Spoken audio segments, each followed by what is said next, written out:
হ্যাঁ, আমরা প্রবাসীরা সবাই ব্যাংকের মাধ্যমে টাকা ছাড়ি এবং ছেড়েই যাব। বিনিময়ে কিছু প্রশ্ন রেখে যাব, তার উত্তর দিয়ে যাবেন। এই যে আমরা যারা প্রবাসী, ধরেন আমি মালয়েশিয়া প্রবাসী, এই মালয়েশিয়ায় আসতে যে 5 লক্ষ টাকা খরচ হয়, সেই টাকাটা কোন কোন খাতে ব্যয় হয় সেটার একটা তালিকা অবশ্যই দিয়ে যাবেন। আমাদের পাশের দেশ ভারত, পাকিস্তান, তারা এই মালয়েশিয়ায় ফ্রিতে আসে। হ্যাঁ, ফ্রিতে আসে।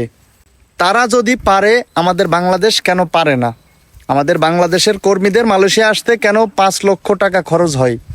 সেই টাকাটা কোন কোন খাতে ব্যয় হয়? ইন্ডিয়া থেকে মালয়েশিয়ায় আসতে বিমান টিকিটের খরচ পড়ে 10 থেকে 15,000 টাকা। আর সেখানে আমাদের বাংলাদেশ থেকে মালয়েশিয়ায় আসতে কেন টিকিট বাবদ 60-70 হাজার টাকা প্রবাসীদের খরচ হবে? আর শুরুতেই যেটা বলতেছিলাম তা হলো রেমিটেন্স। আমরা আমাদের কষ্ট অর্জিত অর্থ ব্যাংকের মাধ্যমেই পাঠাই এবং পাঠাবো। কিন্তু প্রশ্ন হলো, আপনারা কেন হুন্ডিদের সাথে পারতেছেন না? আপনারা দেন না হুন্ডির থেকে একটু ভালো রেট?